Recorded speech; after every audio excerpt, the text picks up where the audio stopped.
días, mi nombre es Oscar Zamora y el día de hoy veremos un video hablando acerca de la narrativa bíblica. Como ya se mencionó en un inicio, el tema que abordaremos el día de hoy será la narrativa bíblica. Se explicará en qué consiste y cuál es su finalidad.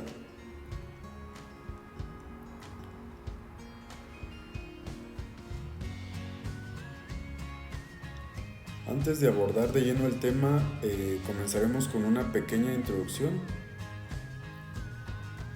Como podemos observar en la imagen, dentro de las Sagradas Escrituras podemos encontrar un total de 66 libros divididos entre el Antiguo y el Nuevo Testamento.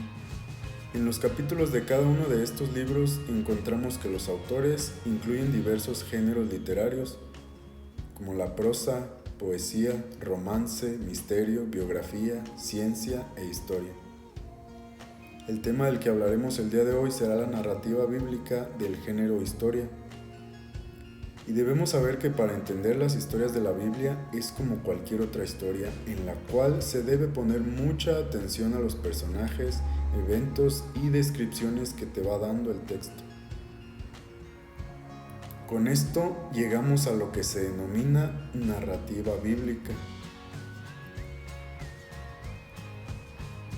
Y ahora sí podemos entrar de lleno y tratar de explicar en qué consiste. En otras palabras, las narrativas en su forma más básica tienen personajes en un contexto pasando por una serie de eventos y se conoce como argumento a la manera en que estos eventos son seleccionados y ordenados por el autor. También estos elementos tienen ciertos patrones de diseño y justamente por este último es por el que vamos a comenzar. Como punto número 1, en los patrones de diseño generalmente se hace referencia a palabras clave e imágenes, las cuales en conjunto a lo largo de la historia hacen que resalte un patrón en particular.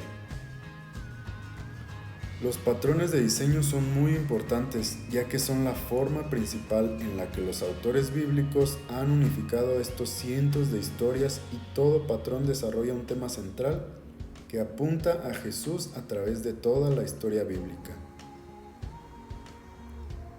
Por otro lado, dentro de la narrativa bíblica tenemos como segundo punto el argumento. Trazar el conflicto y el desenlace a través de este te ayuda a ver el mensaje que el autor está tratando de transmitir. No importa qué parte de la Biblia se está leyendo, se necesita poner atención a estas diferentes capas de argumentos para poder leer cada historia en su contexto. Recordemos que la Biblia es una pieza de literatura muy sofisticada, así que todas estas pequeñas tramas continúan superponiéndose, aumentando la tensión, y cuando miras hacia atrás, puedes ver cómo todas ellas han sido entretejidas en la historia unificada que lleva a Jesús. Y por último, dentro de la narrativa bíblica no podemos dejar a un lado a los personajes, ya que son parte de los ingredientes principales en cualquier buena historia.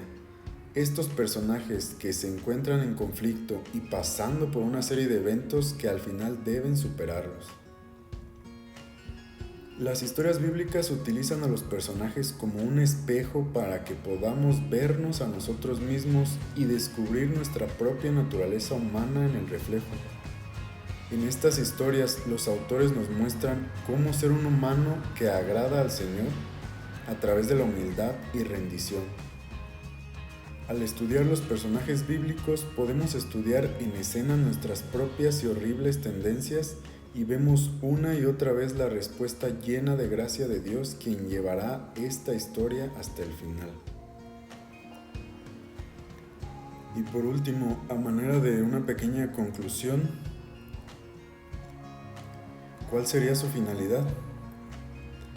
Bueno, como podemos ver, la narrativa bíblica en el género literario denominado historia está compuesta por 3 elementos, principalmente denominados como patrones de diseño, argumento y personajes, que tienen como fin común generar una historia unificada que lleva a Jesús. Y entre muchas otras cosas, la Biblia también nos enseña quién es Dios, lo que Él hace y por qué lo hace. Y pues bueno, eso fue todo. Les agradezco su atención. Saludos.